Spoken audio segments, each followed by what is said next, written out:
Viernes 25 de abril de 1986. Es un hermoso día de primavera para los 43.000 habitantes de Pripyat, en Ucrania. Es un día que quedará grabado para siempre en sus memorias.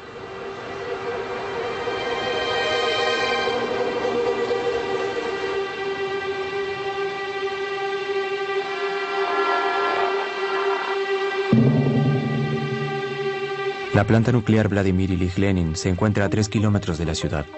Allí trabajan varios miles de personas.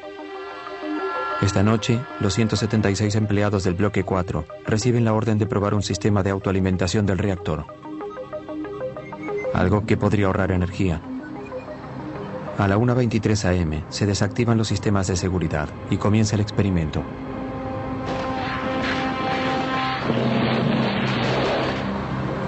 Se producen varias detonaciones en el centro del reactor. Mientras Pripyat duerme pacíficamente, el piso de la planta comienza a temblar.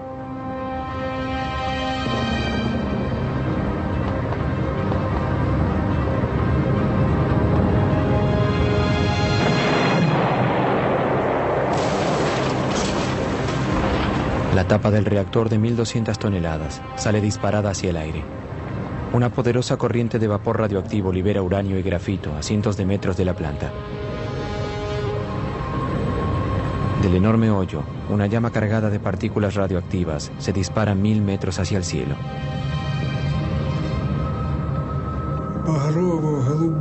Provocó muchos colores. Eran muy brillantes. Naranja, rojo, azul, rojo sangre, un arco iris. Fue hermoso. Acaba de ocurrir el peor accidente nuclear de la historia. Fue a la noche, durante la madrugada. Recibí el llamado cerca de las 5 am. Me dijeron que hubo un accidente en la planta nuclear de Chernobyl.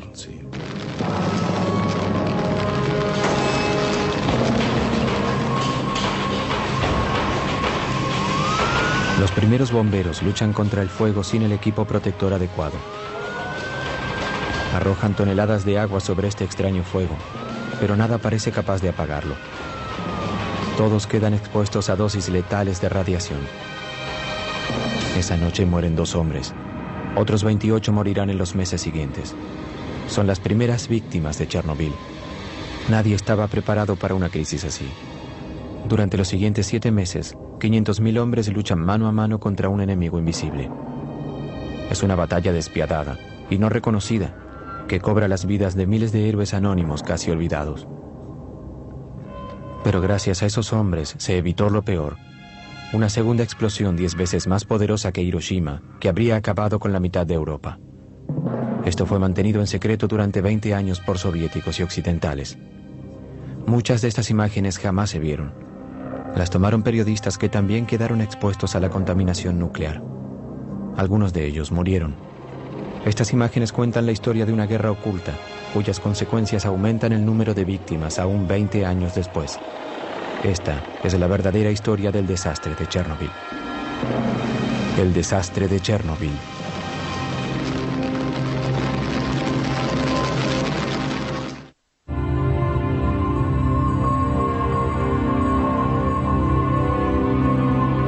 Chernobyl, 26 de abril de 1986. Temprano a la mañana las nubes se contaminan por las columnas radioactivas que se elevan 1000 metros hacia el cielo. Igor Kostin es fotógrafo de la agencia de noticias Novosti. Cuando un piloto de helicóptero amigo lo llama esa mañana y le ofrece sobrevolar Chernobyl, Kostin solo sabe que algo ocurrió en la planta durante la noche. Él es el primer periodista en ver el enorme hoyo. Держи это место! Держи! Держи! Где дым идет? Где дым? Cuando llegamos cerca del bloque 4 y lo rodeamos, no tenía idea del riesgo. Sobrevolamos el bloque y abrí la ventana del helicóptero. No pensé que sería un gran error. El humo ralo y translúcido que ve elevarse de las ruinas es altamente radioactivo. A pesar de exponerse a la radiación, Costin es uno de los pocos reporteros que está en la escena en las primeras horas del accidente de Chernobyl y que aún está vivo. No pude oír nada cuando abrí la ventana. Las ruinas del reactor estaban debajo de mí. Me sentía flotar ingrávido en el espacio, como en una tumba. Había un silencio mortal. Ni siquiera oí el helicóptero. Nada. Un hoyo negro, una tumba y un silencio mortal.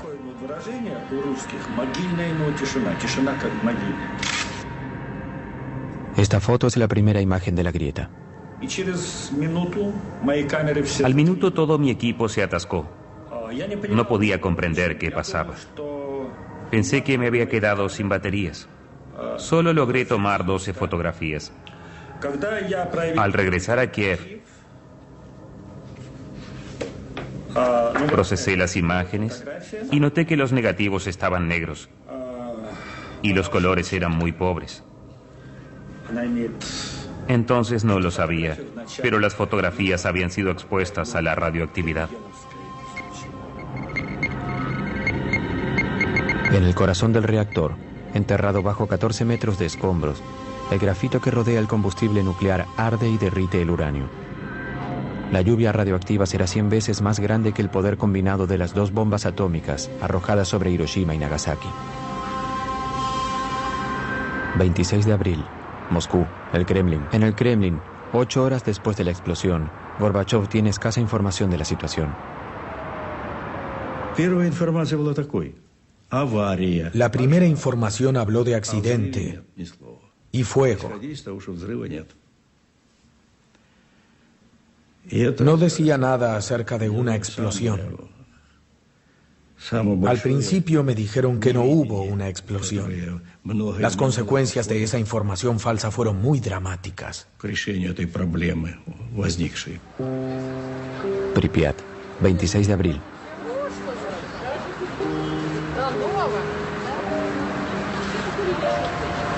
A 3 kilómetros de la planta, los 43.000 habitantes de Pripyat no saben nada del desastre. La vida continúa como siempre.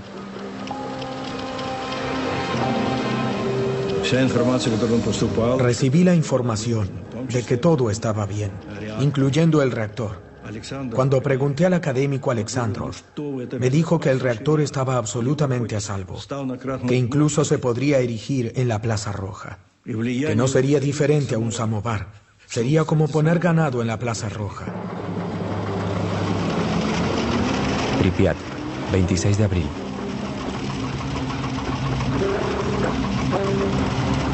En Pripyat se rumorea que hubo un incendio con víctimas durante la noche en la planta, pero no hay información oficial.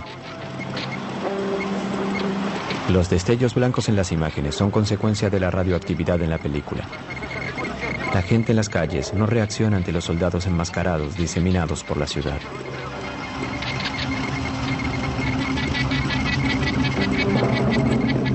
El coronel Greveniuk lidera a los soldados a cargo de controlar la situación. Sentíamos un sabor metálico en la boca, un sabor ácido. Dicen que la radiación no tiene sabor.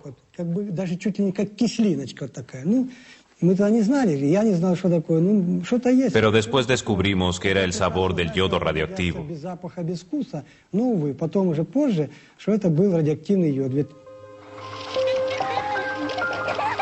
Mientras los niños juegan en las plazas, los hombres del coronel Greveniuk pasan el día tomando las primeras lecturas de radioactividad en la ciudad.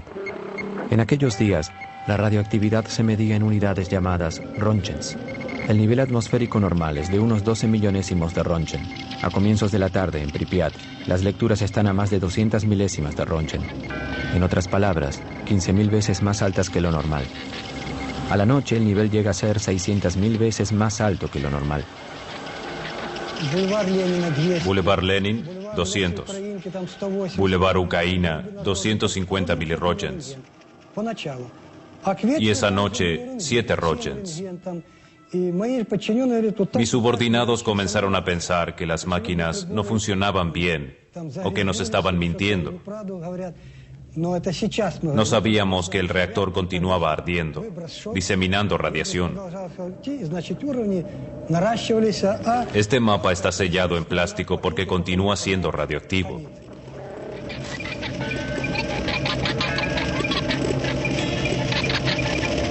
Un ser humano puede absorber hasta 2 Röntgens por año sin verse afectado.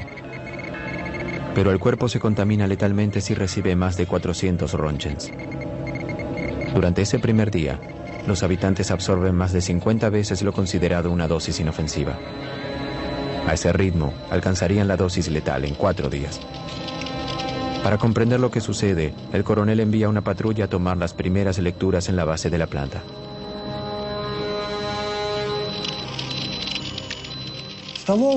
Marcaron las primeras lecturas en este mapa. 2080 Röntgens. Sentía temor por mis subordinados. ¿Cómo podría enviarlos allí?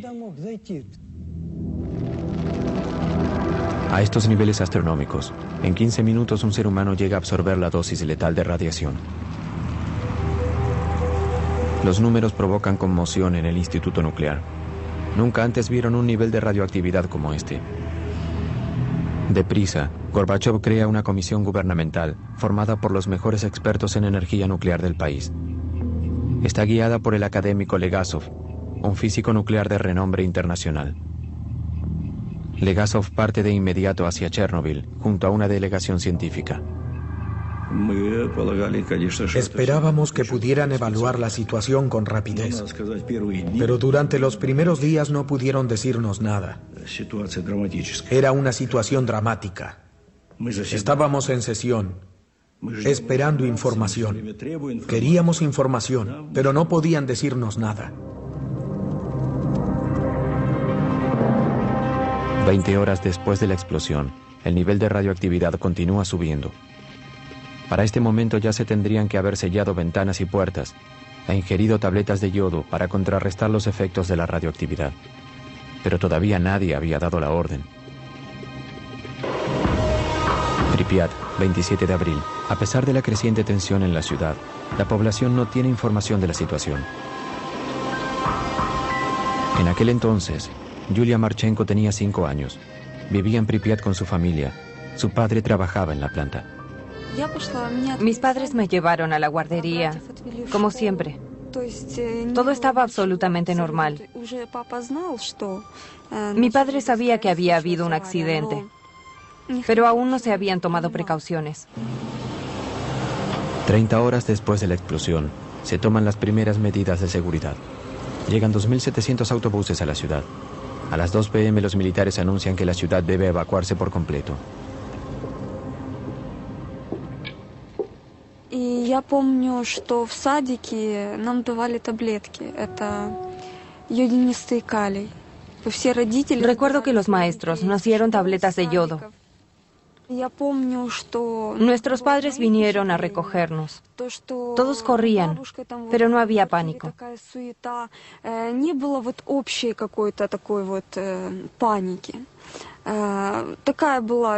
Pensamos que nos iríamos solo por 3 días.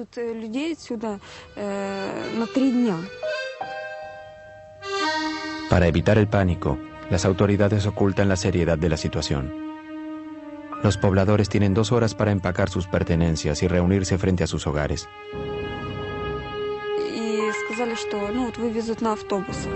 Nos dijeron que subiéramos a los autobuses.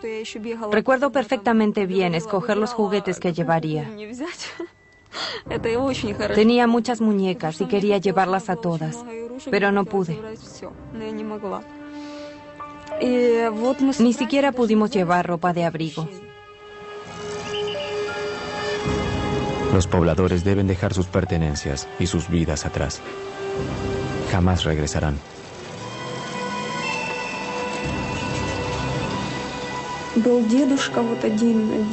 Había un hombre que no quería ir. Permaneció atrás. Hallaron su cuerpo unas semanas después.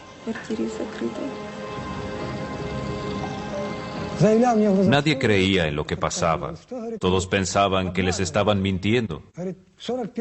Recordaban la ocupación alemana y decían que en 1941 al menos caían bombas, pero ahora nada. La gente mayor no creía en un enemigo invisible y no había tiempo para explicaciones. Mis soldados y yo simplemente acatábamos órdenes.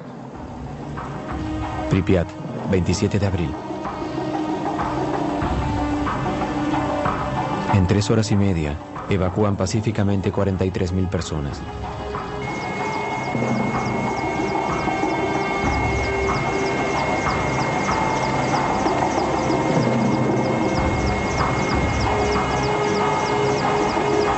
Los autobuses llevan los primeros refugiados atómicos de Europa. Estuvieron expuestos a altas dosis de radiación, que alterarán la composición de su sangre y engendrarán cánceres fatales. Ну как я нахожу, что, по-моему, скоро его отмоют. Скоро люди здесь будут жить. Ну еще что вам сказать?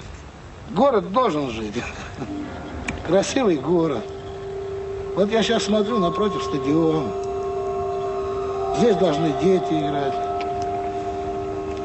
Ну, без риска, по-моему, нигде нельзя.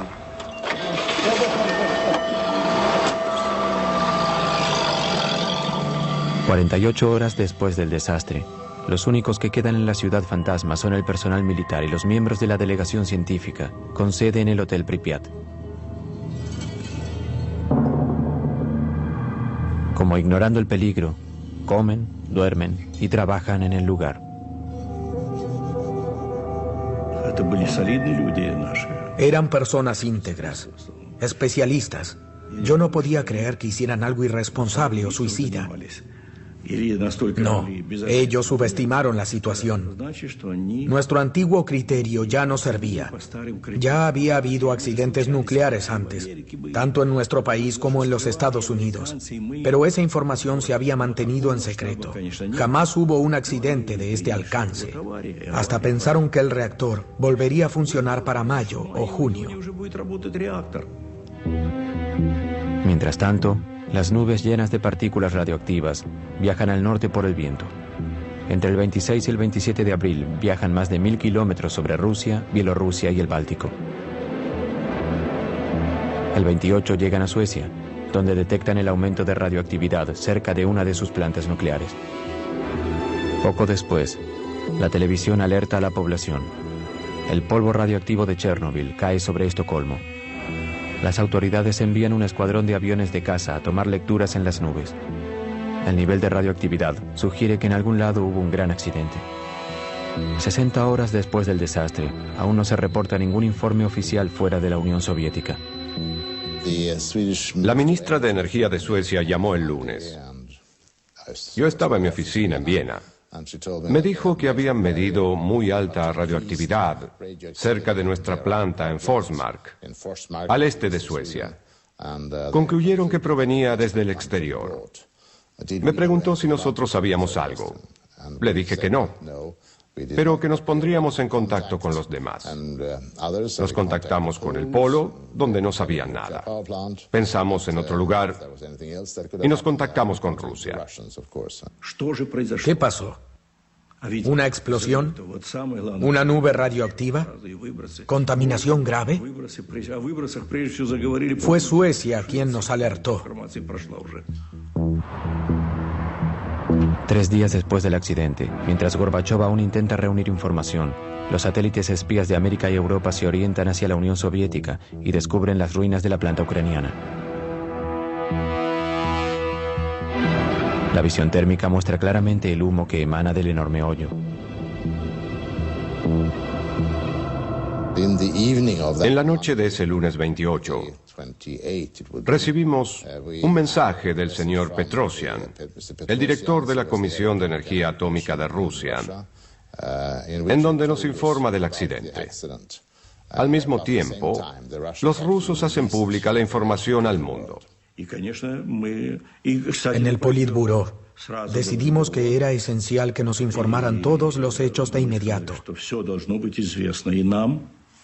Llamé a la KGB, les pedí que estuvieran al tanto de todo lo que sucedía allí y que reportaran las conversaciones que mantenían los científicos. Les pedí que me reportaran toda la información a mí personalmente.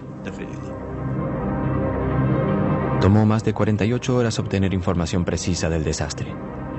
2 días durante los cuales los 43.000 habitantes de Pripyat se exponen a la contaminación. La crisis continúa creciendo.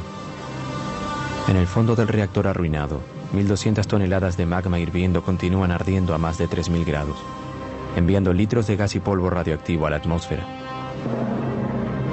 Europa está a merced de los vientos.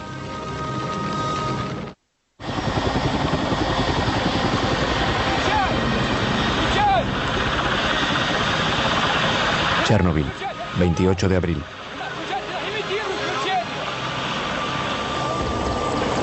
Al tercer día de la crisis, el general Antochkin y su flota de 80 helicópteros viajan desde Moscú para controlar el incendio y apagar el fuego.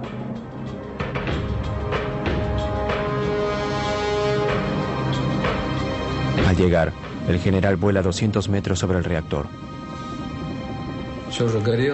Debido al fuego, la temperatura a esa altura era de entre 120 y 180 grados centígrados. Nuestro procesador de información, el instrumento para medir la radiación, solo subió a 500 roentgens. La aguja había enloquecido. Estaba fuera de escala. Creo que a los 200 metros de altura había al menos 1000 roentgens. Aún a esa altura, media hora de exposición sería letal. La fuerte corriente de aire caliente radioactivo que emana del reactor hace imposible acercarse. Tendrán que improvisar una manera de cumplir con su objetivo.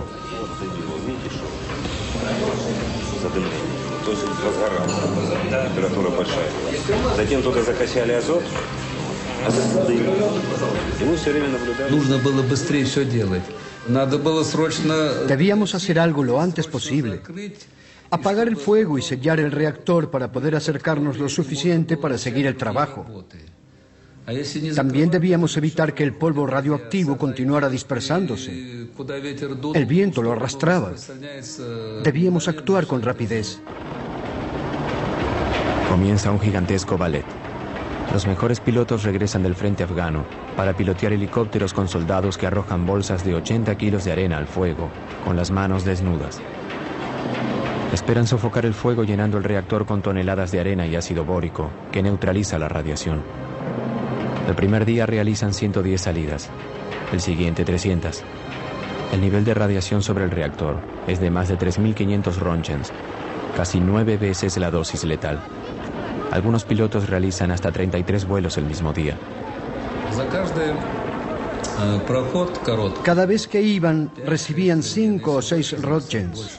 Si volaban con lentitud, aún más. Luego de arrojar 6, 7 u 8 bolsas, quedaban empapados de sudor por el calor. Luego de algunas misiones, mis soldados se lavaban y comían. Luego de un tiempo, comenzaban a vomitar.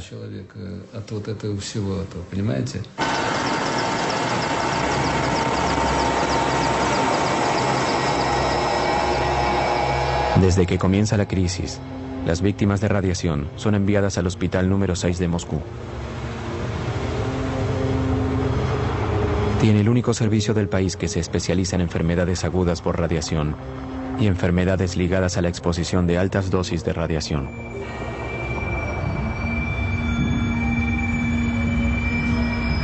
Los síntomas iniciales de la radiación, vómitos, náuseas y diarrea, son seguidos de un periodo de latencia.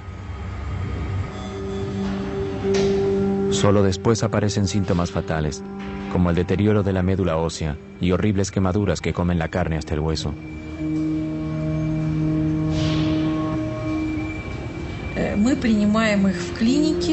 Psicológicamente era muy difícil verlos llegar a la clínica. Los traían directamente del aeropuerto. Casi todos ellos eran jóvenes. Llegaban durante el periodo de latencia. Se sentían bien. Todos estaban vestidos igual, con el mismo pijama. Todos hacían bromas. Pero nosotros sabíamos que muchos de ellos morirían. 27 de ellos murieron muy rápido. Todos habían recibido enormes dosis de radiación y estaban sufriendo de quemaduras letales.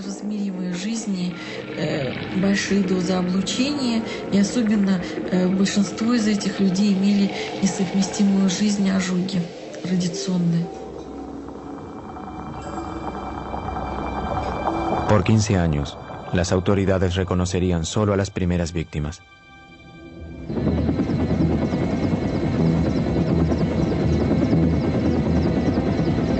A 30 kilómetros al este de la planta, los árboles están quemados por la onda expansiva radioactiva de la explosión. Pero el área de desastre se extiende mucho más allá. Luego de la explosión, las partículas radioactivas llevadas por las nubes cayeron con las lluvias.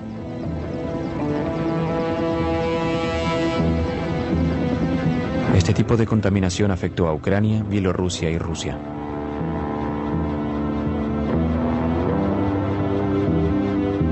El 1 de mayo el viento cambia y se contaminan zonas de Kiev, como podemos ver en este mapa dibujado según las lecturas tomadas por los hombres del coronel Grebenyuk.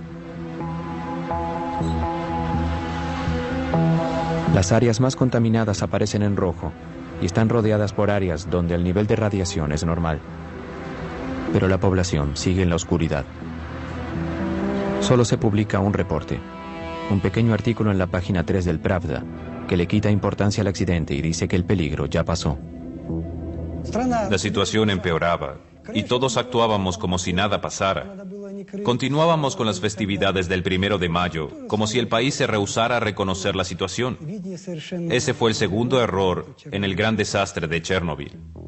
6 días después del accidente, a pesar de que el nivel de radiación supera en varios miles lo normal, las autoridades incitan a la gente a participar de las celebraciones del 1 de mayo, aún en zonas donde se sabía que había gran contaminación.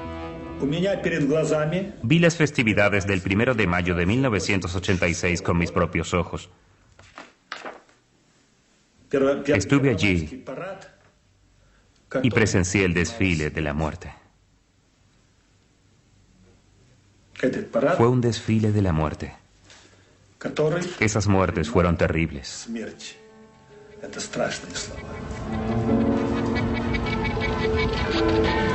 Aunque parezca extraño, todas las imágenes del 1 de mayo de 1986 desaparecieron de los archivos nacionales de Ucrania. Solo quedan las fotografías de Igor Kostin. Sherbitsky, el primer secretario de Ucrania, también asistió a las festividades con su familia y sus nietos. Es cierto que, en teoría, eso era importante para evitar el pánico. Pero si hubiéramos sabido la cantidad de radioactividad que había en el aire. ¿Cuántos se contaminaron durante las festividades? Aún hoy no se publicó ningún estudio estadístico. Sherbitsky, el primer secretario del Partido Comunista de Ucrania, se suicidó.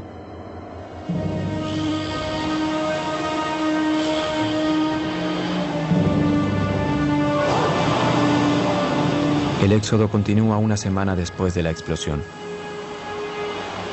Se evacúan los habitantes de la ciudad de Chernobyl, a 7 kilómetros de la planta. Luego siguen las poblaciones en un radio de 30 kilómetros en torno a la planta. 130.000 personas, muchas de las cuales ya están peligrosamente contaminadas, se mudan. Contaminado. Se evacúa abruptamente y se aísla del resto del mundo una zona de 300.000 hectáreas que abarca Ucrania y Bielorrusia.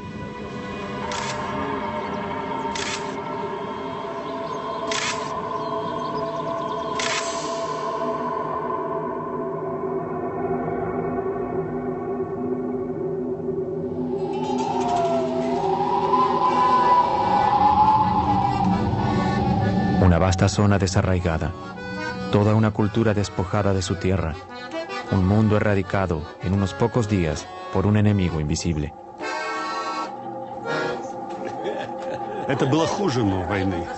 Fue peor que una guerra. No podíamos ver al enemigo. En una guerra es posible ver los cañones, las ametralladoras, los tanques. Aquí no ves nada. La radiación está por todas partes. Te atraviesa, te penetra y solo sientes los efectos tiempo después, a veces años después. Es aterrorizante. Mientras tanto, la nube radioactiva continúa viajando sobre Europa. Vuela sobre Bavaria y el norte de Italia. Sobre el sur de Francia y Córcega, cae una lluvia radioactiva de yodo 131 y cesio 137. Los cultivos y los pastos se contaminan seriamente. Mientras las autoridades francesas niegan su presencia, la nube llega a Gran Bretaña y se extiende sobre Grecia. En Chernobyl, el nivel de radioactividad continúa subiendo. El hoyo se llenó con 6.000 toneladas de arena y ácido bórico. Pero bajo este gigantesco tapón, la hirviente magma continúa ardiendo. 10 días luego del desastre, Gorbachov invita a Hans Blix, el director de la poderosa Agencia Internacional de Energía Atómica, a visitar el lugar. Blix es el primer experto y el primer occidental en visitar Chernobyl.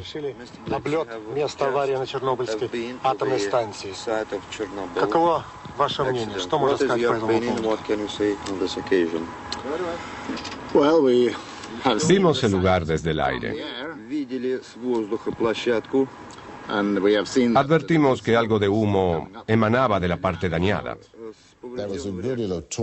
Se hablaba mucho acerca del riesgo de una segunda explosión. Recuerdo que cuando estábamos en Moscú, llamó un amigo, un familiar de uno de mis expertos, y dijo que había rumores de que podría explotar un segundo reactor.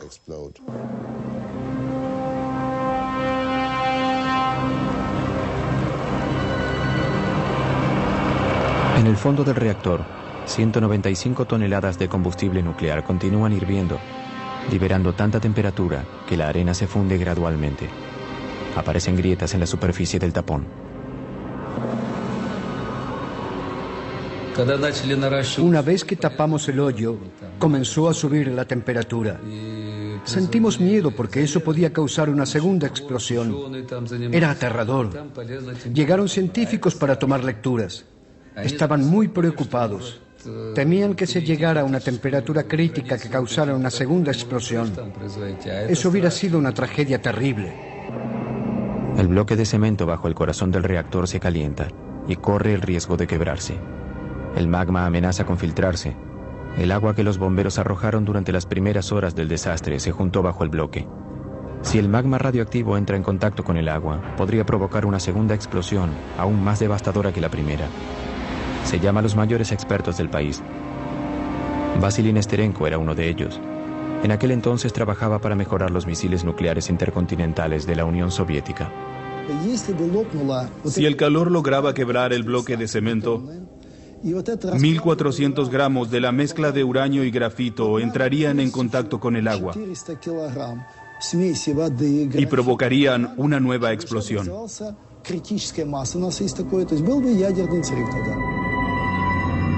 La consiguiente reacción en cadena provocaría una explosión comparable con una gigantesca bomba atómica.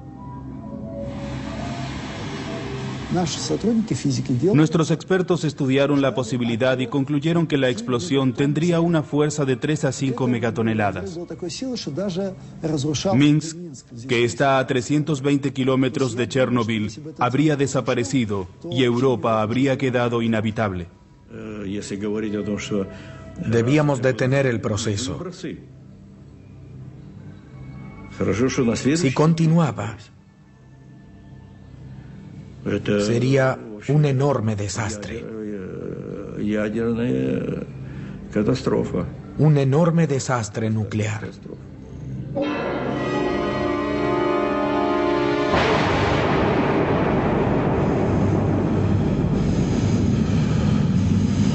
Esta segunda explosión habría estado acompañada por una terrible onda dinámica y un gran aumento de la radioactividad que provocaría miles de víctimas mortales en cuestión de horas. Gracias a Dios, eso no ocurrió. Había trenes con más de 1000 vagones en Minsk, Gomel y Kiev, listos para evacuar a la población. La situación es crítica. En Moscú, la Comisión de Estado declara 2 medidas de emergencia. Primero, envían un batallón de bomberos para drenar el agua bajo el reactor. Más tarde serán declarados héroes nacionales, pero sufrirán problemas por la radiación el resto de sus vidas. Segundo, sellan el abismo de manera más efectiva para bajar la temperatura de una vez por todas. En 2 días, los hombres del general Antochkin arrojan 2.400 toneladas de plomo en el reactor. En cuanto comenzamos a arrojar plomo, la temperatura bajó de inmediato. Se absorbió bien y selló el hoyo mientras se fundía. Así disminuíamos la radiación. Pero parte del plomo se funde cuando toca la llama y se evapora en la atmósfera. 20 años después, los niños enfermos de Chernobyl aún tienen rastros de él. En la actualidad es muy criticado, pero dada la situación, no había mejor solución. Y todos, militares o civiles, oficiales o no, trabajaron desinteresadamente. Yo participé de la primera etapa. Puedo asegurarles que fue algo que se debía hacer. Fue heroico. Durante esta operación, 600 pilotos se contaminan seriamente con la radiación. Todos mueren, pero sus esfuerzos son solo temporarios. A pesar de haber sido cubierto, el fuego continúa ardiendo. Sobrevolar en helicópteros no resuelve el problema. Deben acercarse más, descender a la grieta. ¿Pero cómo? Con la inminente amenaza de una segunda explosión, continúan las improvisadas medidas. Los planos de la planta revelan que se puede llegar a la zona activa a través de los túneles de cemento para cables y tuberías. Una delegación de técnicos del Instituto Kurchatov se aventura en el laberinto. Avanzar es difícil. Parte de los túneles colapsaron en la explosión.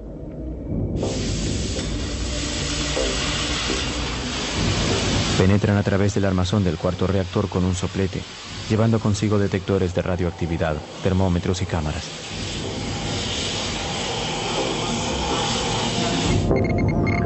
El resultado es aterrorizante. Los niveles de radiación son astronómicos. Confirman sus peores temores. El hirviente magma quebró el bloque de cemento y se filtró hacia la cuenca vacía. Ahora amenaza con hundirse aún más. El riesgo de explosión era de un 5 a un 10%. Habíamos drenado el agua debajo del reactor, pero debíamos hacer algo urgente.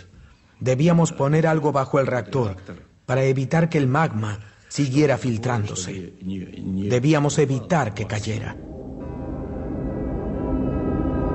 Nada evita que el magma se filtre aún más en el arenoso suelo. Y debajo del reactor hay un enorme y extenso acuífero que provee de agua a todo el país.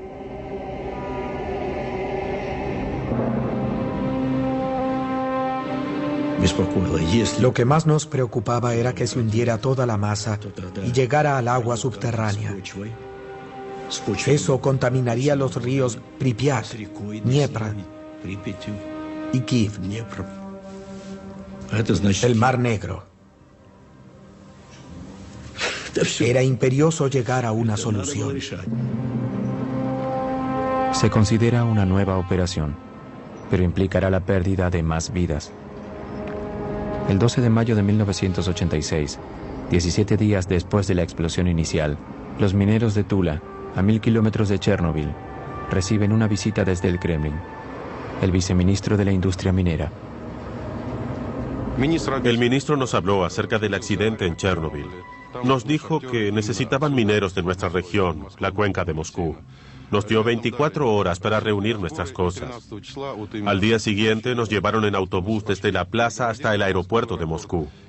El 13 de mayo nuestros camaradas ya trabajaban en Chernobyl.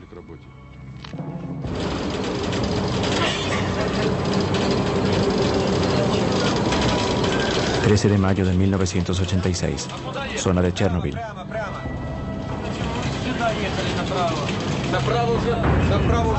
Su misión, llegar al reactor desde el único acceso posible, el subterráneo.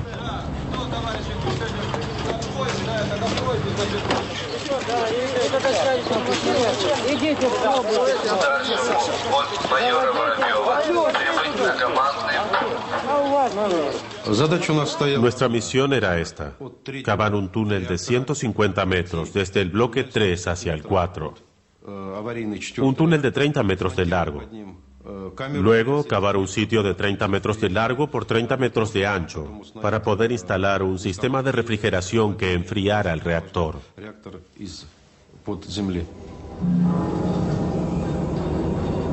Para limitar la exposición a la radiación, los mineros cavan 12 metros hacia abajo antes de dirigirse hacia el reactor en llamas.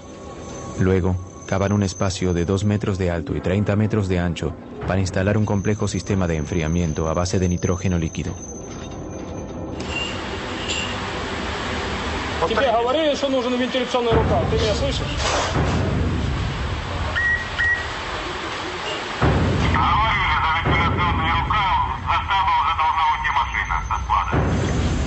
En un mes, 10.000 mineros de Rusia y las regiones mineras de Ucrania trabajan en el túnel. Tienen entre 20 y 30 años de edad. Dentro del túnel, que no tiene ventilación, la temperatura alcanza los 50 grados centígrados y la radioactividad está como mínimo a 1 Rontgen por hora. Trabajábamos sin equipo protector. Los mineros no podíamos usar máscaras porque los filtros se humedecían luego de unos minutos. Nos las quitábamos y trabajábamos sin ellas. También nos quitábamos las sudaderas. Bebíamos agua de botellas abiertas. Eso estaba mal porque las partículas radioactivas ingresaban directamente a nuestro cuerpo. Uno de nuestros camaradas tragó un grano de arena altamente radioactivo y murió. ¿Cómo podíamos saber qué estábamos respirando o ingiriendo? Lo peor era la falta de oxígeno y el increíble calor.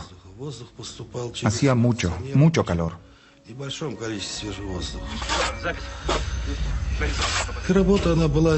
Debíamos trabajar muy rápido,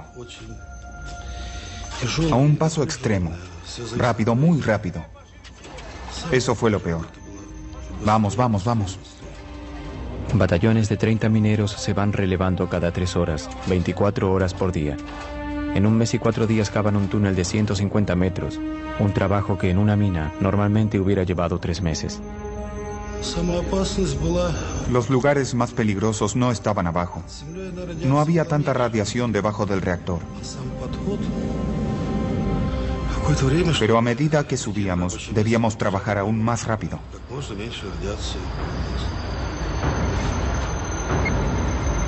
La radioactividad en la boca del túnel es 300 veces más alta. Todos los mineros quedan expuestos. Jamás les informan de los verdaderos peligros a los que se enfrentan.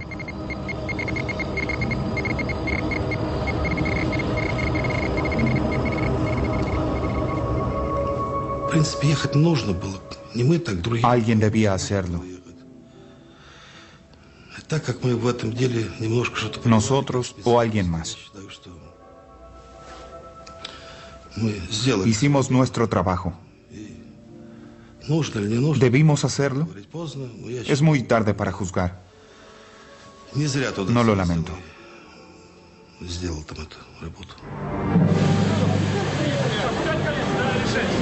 Los mineros cumplen su misión, pero jamás se instala el sistema refrigerante bajo el reactor.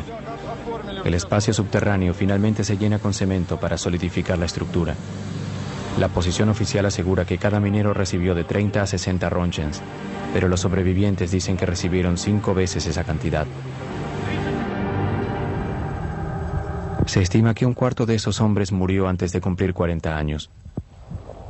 Son 2.500 pérdidas que no figuran en ninguna estadística oficial.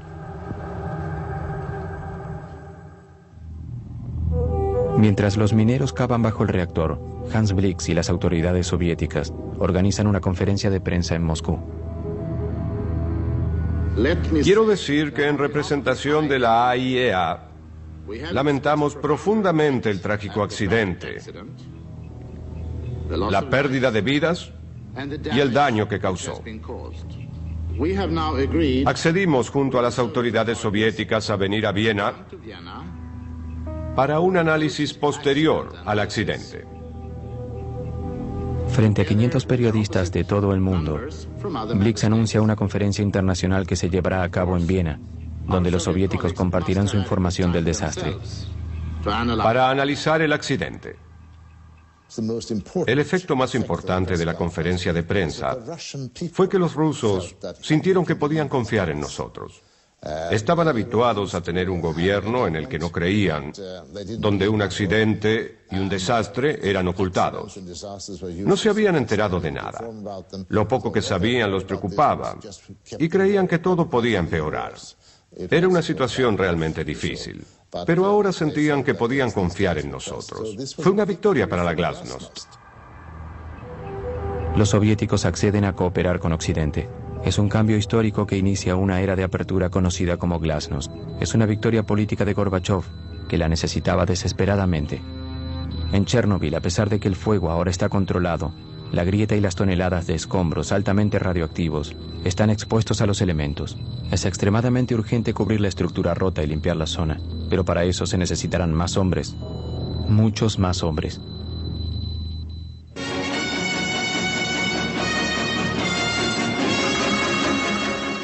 Добрый вечер, товарищи.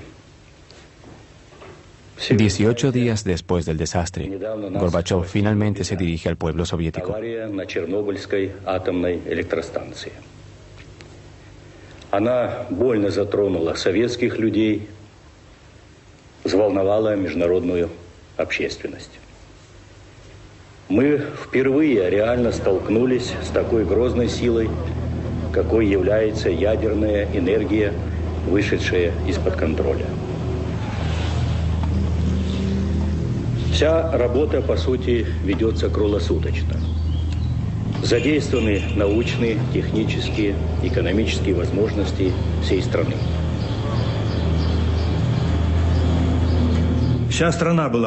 Se movilizó todo el país, sin formalidades burocráticas.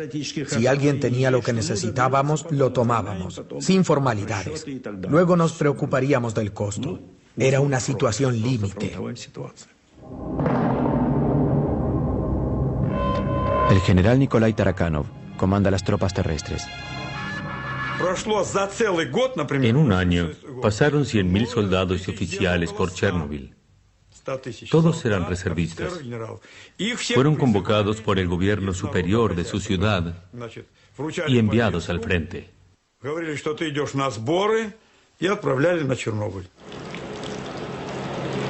Personal militar o civiles, oficiales o simples soldados, todos eran liquidadores.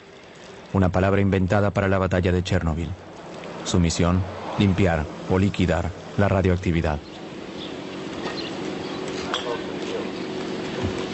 Сначала ходишь первые дни, прячешься, одеваешь маску, а потом уже забываешь, даже на производстве уже забываешь одевать ее. Уже как дома, чувствуешь себя действительно, привыкаешь здорово. Все улыбаются, все довольны. Водку не продают. Вообще в Москве такой слух был, что на Чернобыль приезжает, водителям каждый день дают 150 грамм этого. Я с женой разговаривал, 150, и рассказываю, говорю, в столовую заходишь 150, выходишь 150. Она, ты хоть закусывай там. Самое интересное, тут просто нет. Шагу не ступить, говорю. Igor Kostin fue uno de los 5 reporteros de guerra autorizados por el Kremlin para cubrir la batalla. Es un cambio en un país que mantenía todo oculto. 3 de sus colegas murieron. No había títulos, ni ministros, generales o soldados. Nadie decía, soy general, hagan lo que digo. Todos hacían lo que podían. Y así fue como la operación apodada la liquidación del accidente de Chernóbil se puso en movimiento. 100.000 soldados, así como también 400.000 civiles, trabajadores, ingenieros, enfermeras, doctores y científicos de cada república soviética pasan por Chernobyl. La Unión Soviética combate su última gran batalla.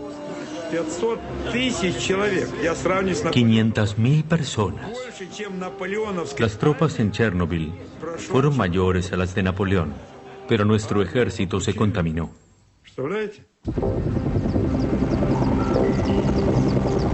Desde el cielo, los helicópteros arrojan toneladas de un líquido pegajoso, denominado burba, una mezcla coagulable que decanta el polvo radioactivo en el suelo. Mientras tanto, brigadas de liquidadores están a cargo de limpiar la zona y de remover casa por casa la capa de polvo radioactivo que lo cubre todo.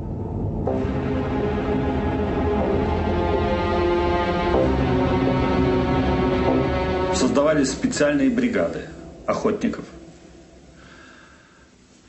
Se formaron escuadrones de caza especiales. Patrullaban el campo y los bosques con rifles. Mataban perros y gatos.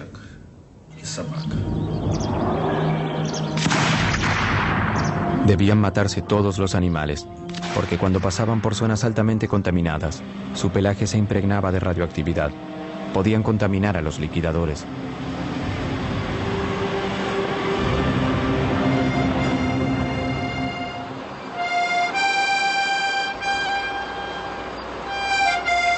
Se evacúan las últimas poblaciones con habitantes de la zona.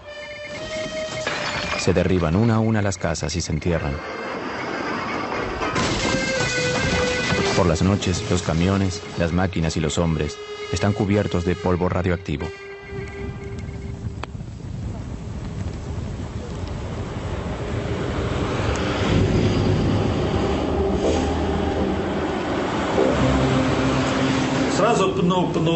Nos duchábamos unas 5 o 6 veces. Nos ayudábamos entre nosotros. Usábamos guantes de cáñamo y el jabón más duro disponible.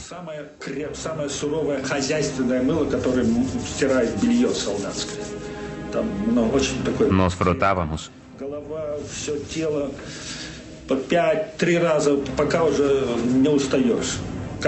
Nos poníamos ropa nueva. Después comíamos. Comíamos muy bien allí, porque debíamos permanecer fuertes para luchar contra la radiación iónica. La radiación iónica busca los puntos débiles del cuerpo.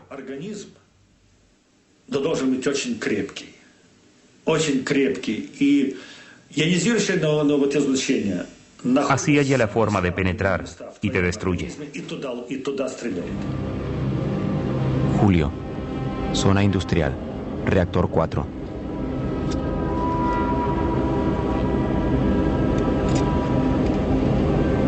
En torno a la planta se origina una enorme operación. Son 7 días por semana sin ningún día libre. Se trasladan 300.000 metros cúbicos de tierra contaminada a hoyos enormes que luego se cubren con cemento.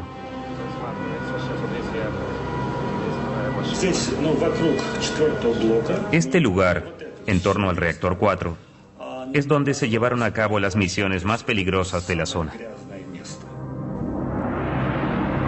8 semanas después de la explosión, los liquidadores abordan el corazón del problema. Para neutralizar el desecho tóxico a largo plazo y evitar que continúe diseminándose, todo el reactor accidentado debe ser aislado. Lev Borchakov es uno de los ingenieros que diseña la enorme estructura que cubrirá por completo el reactor 4.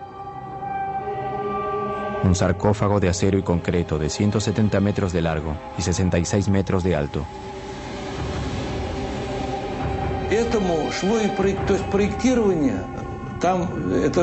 Era un proyecto único en todo el mundo. Nadie jamás había construido una estructura así en una zona tan radioactiva. Solo se podía trabajar unos minutos por vez. Jamás se había hecho algo así.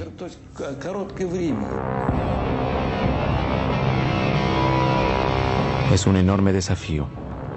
¿Cómo se puede construir una estructura monumental en un lugar donde los humanos pueden trabajar solo unos minutos o incluso unos segundos por vez? Esta situación completamente nueva requiere más improvisación de los liquidadores. Se arriesgan más vidas.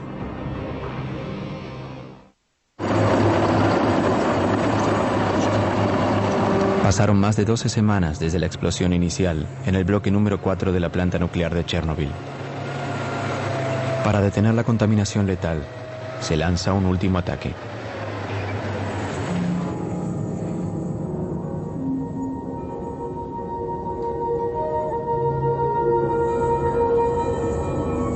La radioactividad es tan alta en este sector que solo se pueden enviar máquinas controladas a distancia.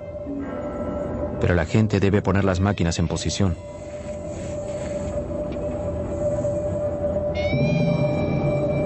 Los trabajadores solo pueden permanecer unos minutos para evitar recibir una dosis fatal de radiación. Con cada segundo, sus vidas peligran más y más. Este es uno de los vehículos blindados. Parece primitivo, pero debimos construirlo nosotros. Revestimos las cabinas por completo con plomo para proteger a los soldados contra la radiación.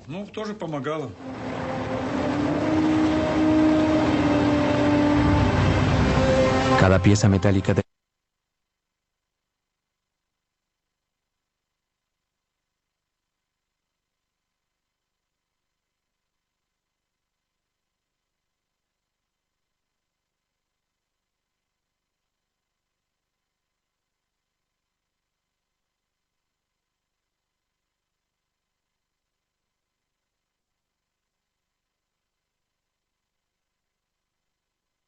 de esta grúa.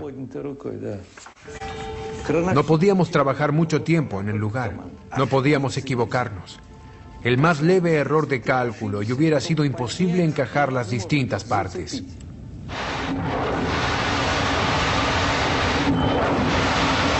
A pesar de las condiciones extremas, el trabajo progresa. Se usan 100.000 metros cúbicos de cemento para hacer la estructura. Pero el descubrimiento de un nuevo problema obliga a detener el trabajo. El techo de la planta está cubierto por piezas de grafito altamente contaminadas.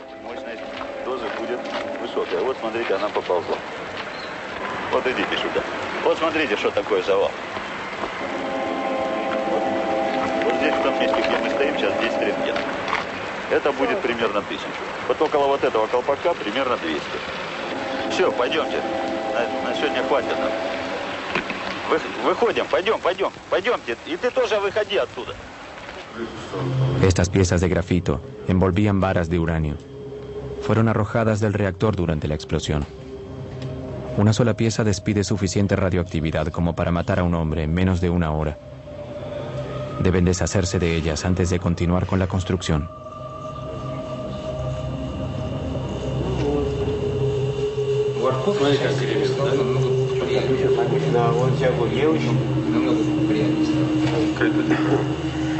Там очень большие уровни радиоактивного излучения, и поэтому туда подойти крайне тяжело. Ну и зачем туда пускать людей, когда может техника слабая? Envían robots al techo para arrojar los letales escombros por el borde. 60 metros abajo, otros robots los recogen y los entierran en hoyos. Pero luego de unos días, el ambiente radioactivo comienza a afectar también a las máquinas. Sus circuitos electrónicos ya no resisten. Se vuelven locos y se averían. Una de las máquinas se precipita hacia la grieta.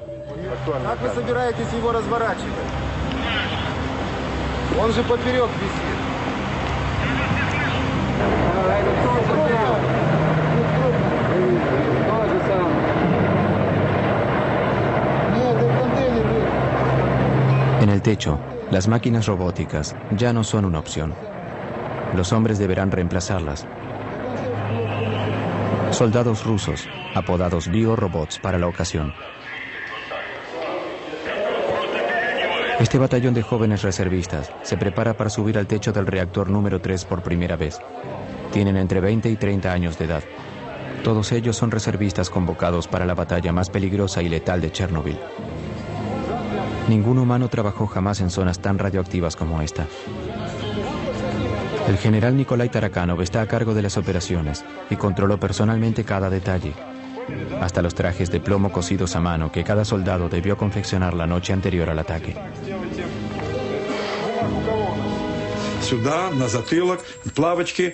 El frente, la espalda, las botas, todo estaba cubierto de plomo.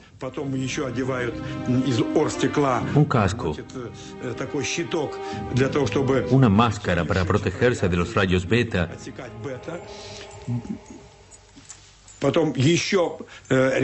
y un delantal especial. Doble capa de protección en las manos. Todo el uniforme pesaba de 26 a 30 kilogramos.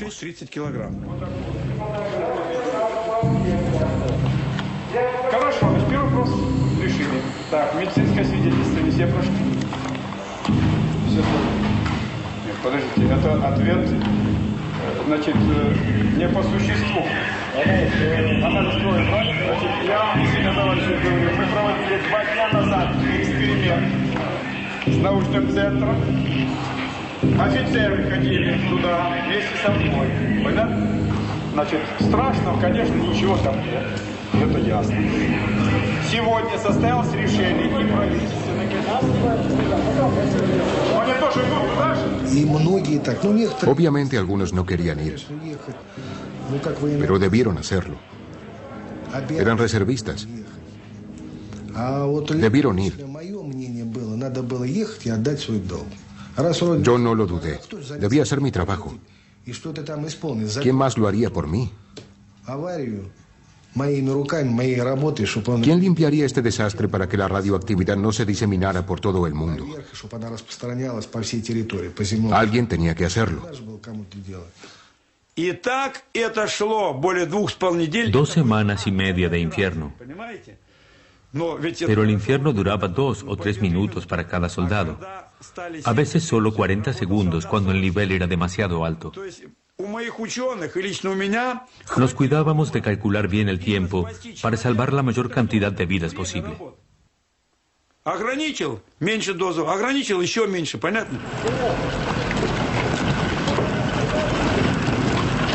Cuando suena la sirena, un grupo de 8 soldados y un oficial sube al techo. Su misión es simple: palear los escombros radioactivos lo más rápido posible y retirarlos del techo.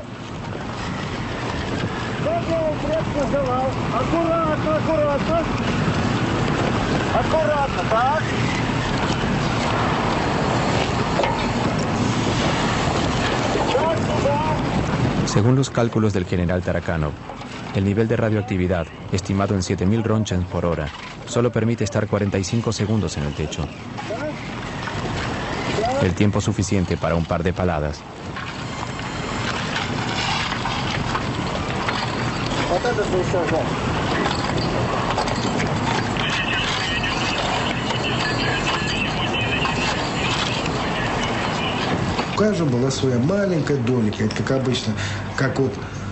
Éramos como hormigas. En cuanto algunos terminábamos la tarea, otros nos reemplazaban de inmediato.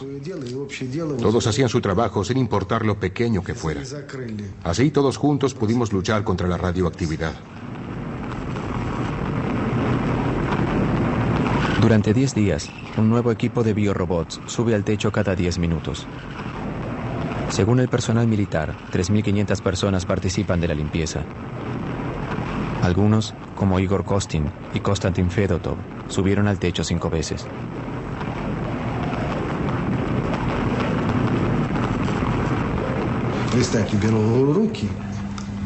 Sosteníamos piezas de 1500 Roentgens. Luego de un día de trabajo, las manos dolían y no podíamos cerrarlas.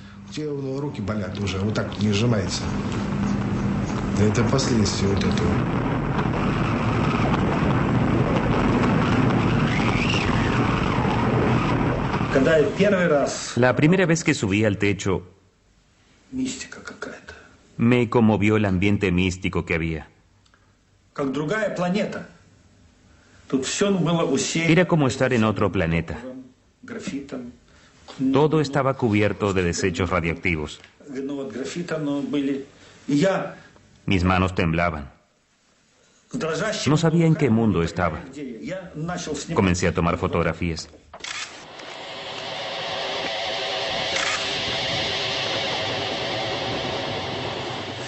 Si miran bien, pueden ver los rastros de la radiación en la película. Yo sostenía la cámara así, y esto se elevaba del piso así. Los ojos dolían y sentíamos un sabor metálico en la boca. Eran los dos síntomas. Una vez que sentías eso, sabías que habías recibido más que la dosis. No podías sentir los dientes. En la boca sentías el sabor del plomo.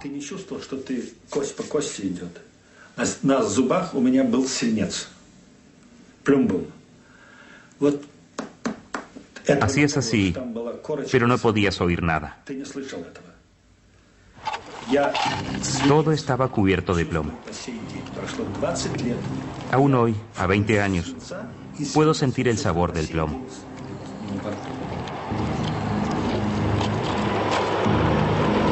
Miles de ellos descubrirán que este sabor peculiar significa que el enemigo invisible está atacando.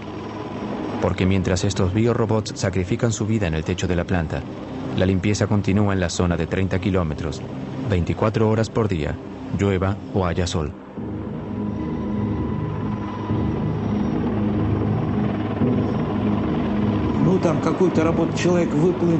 El trabajo que normalmente podía hacer un hombre en una hora, en Chernobyl debían hacerlo 60 personas.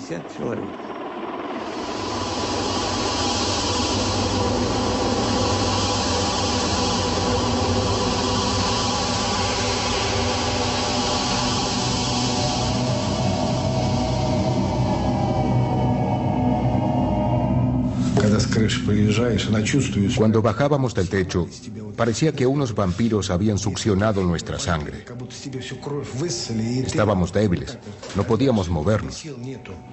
Algunos tenían hemorragias nasales. Los bomberos estaban en el lugar.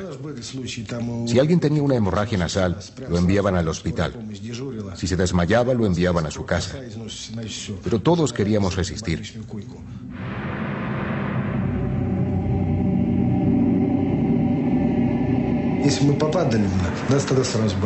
En aquella época éramos jóvenes y fuertes. Nuestra salud está mal. Perdimos todo.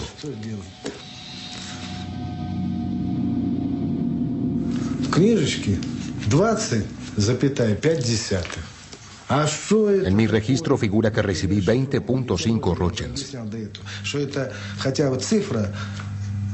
¿Qué significa eso? Ese número es muchas veces más bajo que la dosis real.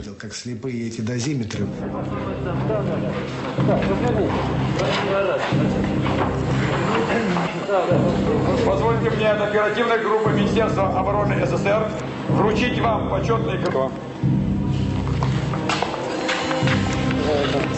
Спасибо вам за Como recompensa, cada soldado recibe un certificado de liquidador del ejército y un bono de 100 rublos, el equivalente actual a $100.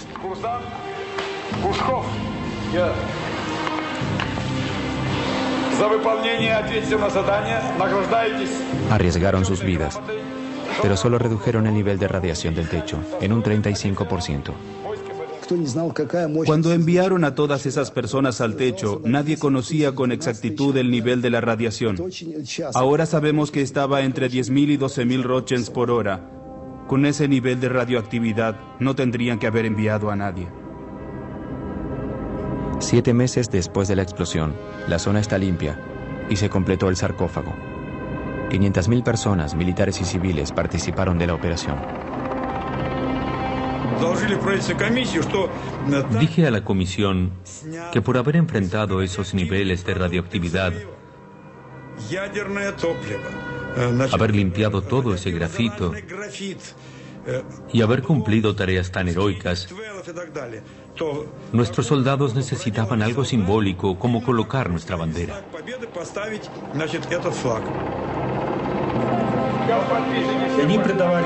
Colocar allí nuestra bandera fue como colocar la bandera en el Reichstag.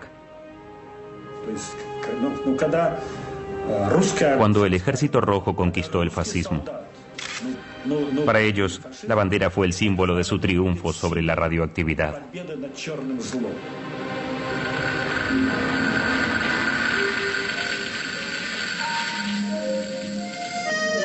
Cada equipo de liquidadores celebra el final de la operación a su manera. Borchakov y sus hombres graban sus nombres sobre la pieza metálica que irá arriba del sarcófago.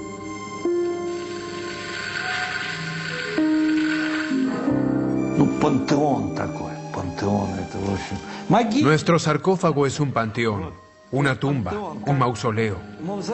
Nuestro segundo mausoleo. Luego de eso ya no construimos más plantas nucleares.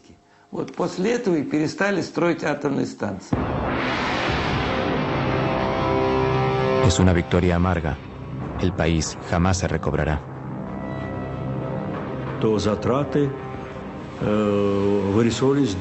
Nos costó 18.000 millones de rublos. En aquel entonces un rublo valía $1. 18.000 millones es mucho dinero.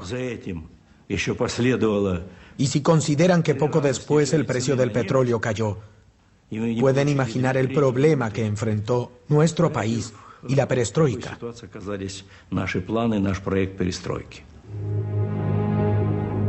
Caen las primeras nevadas sobre Chernobyl. Para las autoridades, esto demuestra que el sarcófago es hermético. Al menos por 30 años, según sus predicciones. Los liquidadores regresaron a casa. Los reactores 1, 2 y 3 están en actividad.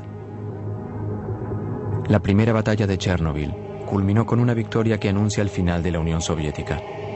Pero para muchos, también marca el comienzo de una guerra que, 20 años después, aún no terminó. 20 años después, Pripyat continúa siendo una ciudad fantasma. Yulia, junto a Igor Kostin, desea ver el apartamento donde vivió con su familia hasta el fatídico día de la evacuación. Al contrario de lo que les dijeron, ningún habitante del lugar pudo regresar a vivir a los desiertos edificios.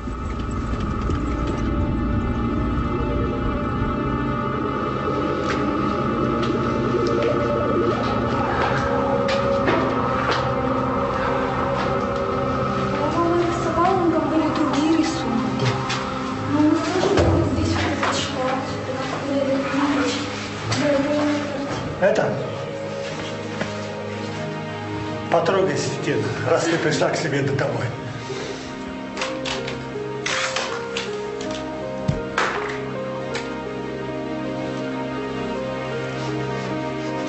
Para Igor Kostin, la visita también despierta dolorosos recuerdos.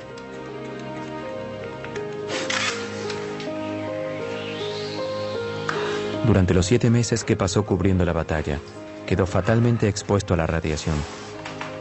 Desde entonces debió ser hospitalizado durante 2 meses cada año. Новую энергию в завтрашний день.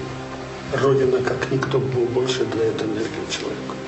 Это твоя родина, твоя земля сейчас так впитала все мощное, что только мы не можем потянуть.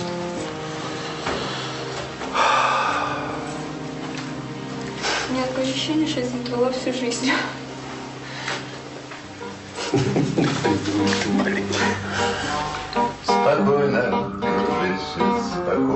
Para los cientos de miles de refugiados civiles y los cientos de miles de veteranos de la batalla de Chernobyl, la lucha contra el enemigo invisible aún no terminó. Todos quienes estuvieron en Chernobyl aún sufren por la radioactividad que absorbió sus cuerpos. En los meses siguientes al accidente, los liquidadores desbordaron los hospitales de toda la Unión Soviética. 20 años después, aquellos que aún viven continúan frecuentando el hospital número 6. Todos son víctimas de lo que los especialistas denominaron el síndrome Chernobyl.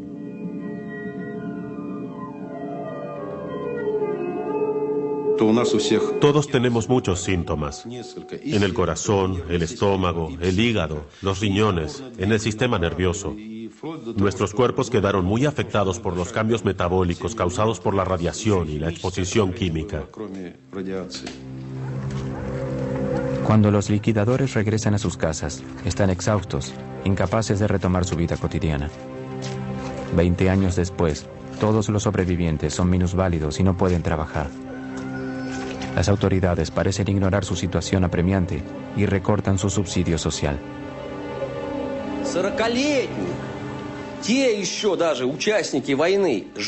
Los veteranos de la guerra en Afganistán aún están vivos. Mientras nosotros nos consumimos. Escribí un poema acerca de esto.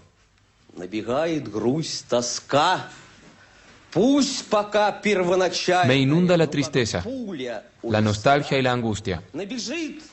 Como una bala en la sien. Nada se detiene. La madre implora a Dios en secreto que le perdone su vida. Estos hombres no tenían siquiera 30 años cuando lucharon contra el átomo. Actualmente los sobrevivientes aún no cumplieron los 50, aunque luchan como ancianos para sobrevivir. Según el ejército, de los 500.000 liquidadores de Chernobyl, 20.000 ya murieron. 200.000 son oficialmente minusválidos. No sabemos cuánto tiempo viviremos ni qué enfermedad nos matará. No conocemos los efectos que tendrá en nuestros hijos, en caso de que haya alguno. Sabemos todo eso. Sabemos que el enemigo invisible nos destruye por dentro, como un gusano. Para nosotros, la guerra continúa y de a poco nos escabullimos de este mundo.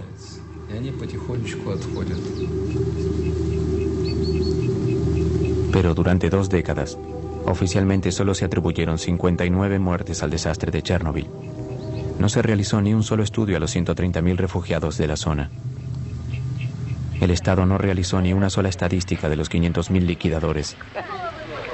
No hay registros de la población que continúa viviendo cerca de Chernobyl y en las zonas contaminadas. Esas personas tampoco saben la verdadera cantidad de radiación a la que estuvieron expuestas. 6-0, да? Це вже підвищується. Вчора була 5 і 7, а сьогодні вже 6-0. Степень підвищується однаково може бути. Да? Плюс-мінус. Плюс-мінус. Це не таке страшне. Слухайте, до скількох страшне? До скількох? Ну, кажіть правду. До скількох страшне? До скількох? До 20. Una diputada del Soviet Supremo descubrió el ocultamiento sistemático de las verdaderas consecuencias de Chernobyl en 1991, cuando se disolvió el Imperio Soviético. Aprovechando la anarquía en el país, logró conseguir una copia de un documento ultrasecreto. 600 páginas de un reporte al Comité Central, escrito mientras la batalla de Chernobyl aún continuaba. Cuando leí estos documentos, descubrí que todo había sido diferente. Descubrí las terribles mentiras que los líderes del partido nos habían contado. El decreto número 12 decía que hacia el 12 de mayo de 1986, unas 10.189 personas ya habían sido hospitalizadas. 345 mostraban señales de lesiones por radiación. Al mismo tiempo, nos decían que todo estaba bien, que no pasaba nada serio. Me di cuenta del alcance de las mentiras. Según Ala, otro párrafo revela que las autoridades habían cambiado arbitrariamente los valores, multiplicando por 5 lo que se consideraba la dosis aceptable de radiación para el cuerpo humano. De pronto, cuando elevaron el valor, la gente se curó milagrosamente. Les daban de alta en el hospital y los enviaban a sus casas. Fue criminal. La tendencia a manipular los números no fue algo privativo de los soviéticos. A fines de agosto de 1986 se llevó a cabo la primera conferencia internacional para evaluar Chernobyl a puertas cerradas. Estaba presidida por Hans Blix. Ningún periodista u observador pudo entrar al anfiteatro. La delegación rusa estuvo guiada por Legasov, el hombre que había estado a cargo de la comisión gubernamental durante el desastre de Chernobyl. Cuando le encargamos la preparación del reporte para la AIEA, le dimos la tarea de reportar todo. Redactó un reporte muy detallado que puso a todos en estado de shock. Legasov habló por 3 horas. Su reporte concluyó que en las décadas siguientes se esperaban unas 40.000 muertes por cáncer causadas por Chernobyl. El mundo occidental directamente se rehusó a aceptar este cálculo. Esto generó una negociación entre Oriente y Occidente. Estos son cálculos teóricos basados en el modelo de Hiroshima. Ante tanta actividad radioactiva, como en el caso de Hiroshima, a largo plazo morirá un número de personas. Si el índice sube, las muertes también aumentan. Es un cálculo. No es algo exacto. No es empírico. Otra vez, los números eran sorprendentemente flexibles. Cuando terminó la conferencia, la gente ya no hablaba de 40.000 muertes, sino de 4.000 muertes probables. Unos 20 años después, en septiembre de 2005, este número se convirtió en la cifra oficial de muertes del desastre. Los más acérrimos oponentes de la política soviética de transparencia fueron los franceses, que hasta llegaron a negar que la nube radioactiva había pasado por sobre su país. Est-ce qu'on a constaté quelque chose au-dessus de la France? Non, parce que les vents ne vont pas dans cette direction-là. Les vents tournent dans le sens inverse des aiguilles d'une montre. Il n'y a pas lieu du tout de s'inquiéter. C'est sans aucun danger pour la santé publique. 20 años después, en Francia y en especial en Córcega, se reportan casos de cáncer de tiroides de la misma naturaleza y gravedad que los de las regiones cercanas a Chernobyl. El elemento más peligroso que salió del reactor de Chernobyl no fue ni el cesio ni el plutonio, sino la mentira. La mentira del 86, así es como yo la llamo. Una mentira que se propagó como la radioactividad por todo el país y el mundo entero. El 27 de abril de 1988, segundo aniversario del desastre, el académico Legasov, que había trabajado tanto para revelar la verdad, decide terminar con su vida.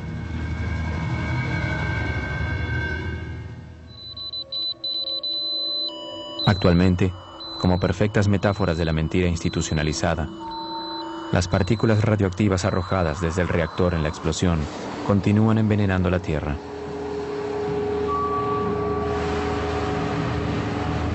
Veinte años después del desastre, la zona de Chernobyl sigue siendo inhabitable.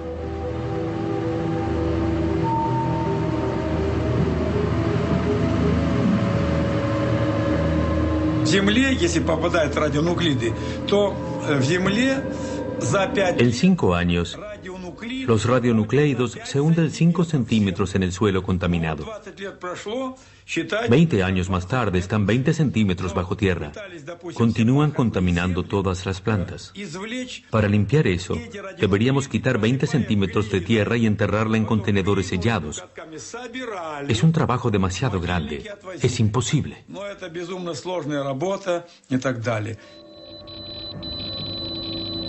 Actualmente, 8 millones de personas viven en zonas contaminadas de Ucrania, Rusia y en especial Bielorrusia.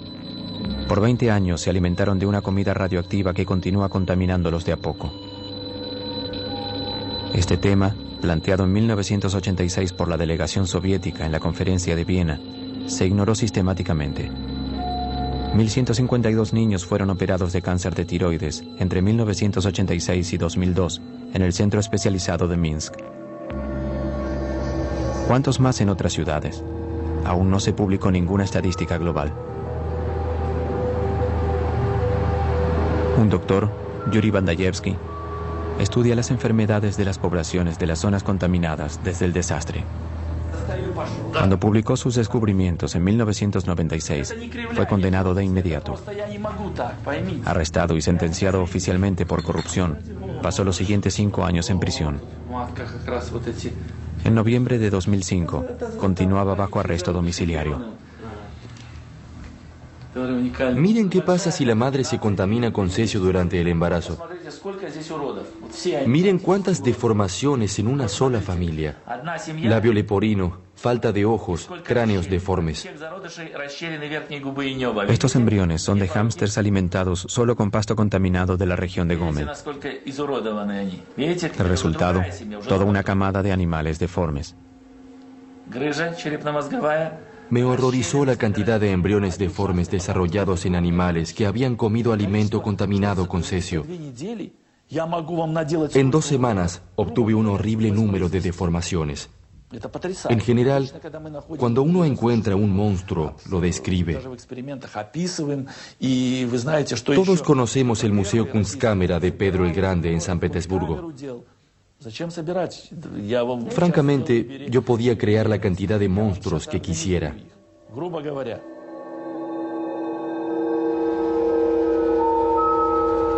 No hay un estudio oficial de mutaciones genéticas derivadas de Chernobyl. A pesar de los miles de abortos producidos en los meses posteriores al desastre, hay cientos de niños que sufren los efectos de la radiación. Las deformaciones que vemos entre estos niños son similares a las de los hámsters de Bandayevsky. En Bielorrusia actualmente 300.000 niños sufren las consecuencias de la contaminación. Organizaciones no gubernamentales, como la Cruz Verde Internacional, fundada por Gorbachev luego de dejar el gobierno en 1991, abrieron centros de tratamiento y de apoyo para las víctimas de Chernobyl. También organizan campamentos terapéuticos que buscan enseñar a las nuevas generaciones de áreas contaminadas cómo convivir con la radioactividad, como aquí, que controlan la contaminación de la comida. ¿Cuántos años continuaremos con esto? ¿800 años? 800 años. ¿Hasta que nazca el segundo Jesucristo? ¿Hasta su regreso? Sí. Chernobyl jugó un papel importante para todos nosotros. Y por supuesto, debemos continuar investigando sin escatimar los recursos. Debemos fortalecer nuestra cooperación internacional y crear centros científicos internacionales para hallar nuevas fuentes de energía más seguras. Ese es el tema principal. No deseo que nadie, ni mis amigos ni mis enemigos, pasen por una tragedia así. Nadie merece vivir lo que vivimos en Chernobyl. Todos somos seres humanos y nadie merece eso.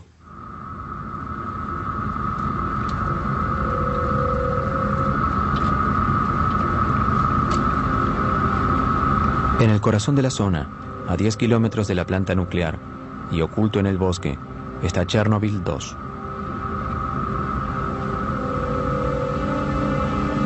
Hace 20 años nadie podía acercarse a este enorme radar militar, el ojo oculto de Moscú para divisar misiles norteamericanos. El hecho de que haya sido puesto fuera de servicio luego de la explosión coincide con lo que el accidente de Chernobyl pareció presagiar. Usar armas es algo terrible. Y las armas nucleares son aún peores. El accidente de Chernobyl involucró un solo reactor. Fue un accidente limitado cuyas consecuencias aún están con nosotros.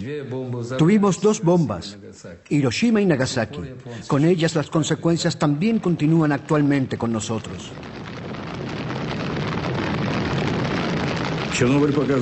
Chernobyl nos mostró la verdadera naturaleza de la energía nuclear en manos humanas. Calculamos que nuestro misil más poderoso, el SS-18, era tan poderoso como 100 Chernobyl.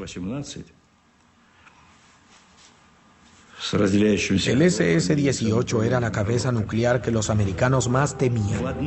Y teníamos 2.700 de ellos. Eran los misiles que teníamos para los americanos. 2.700. Imaginen la destrucción. El señor Gorbachev tenía razón al decir que Chernobyl fue la gran ilustración de la radioactividad liberada. En ese sentido, sugirió a la gente vívidamente que debemos terminar con las armas nucleares.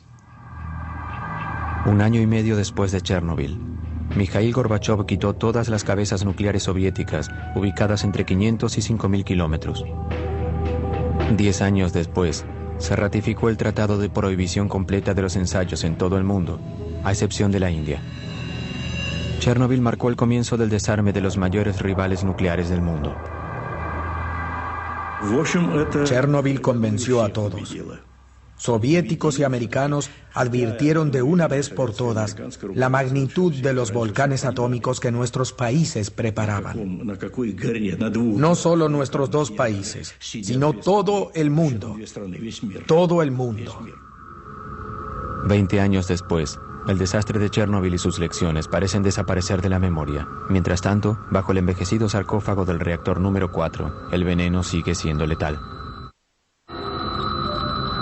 En 2001, los 3 reactores de Chernobyl fueron cerrados para siempre. Pero 20 años después de la explosión, Un dosímetro supera los límites en la base del sarcófago.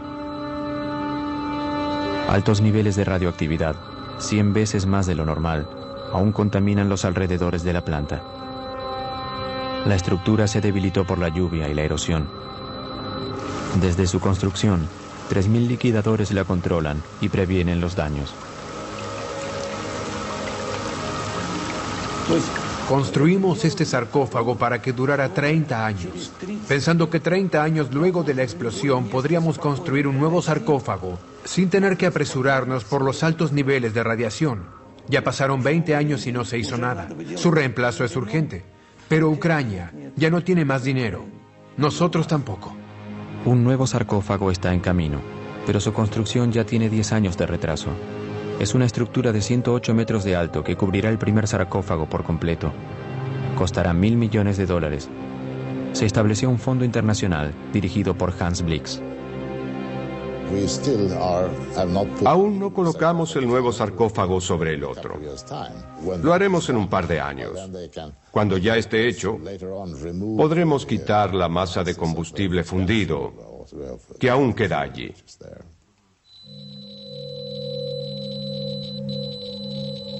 «20 años después de la explosión, el magma frío del corazón del reactor, a 14 metros bajo tierra, continúa siendo una gran amenaza. Y continuará siéndolo por muchos años más.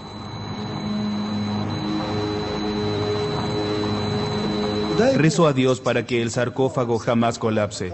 Eso sería lo peor que podría ocurrir, porque adentro hay 100 kilogramos de plutonio.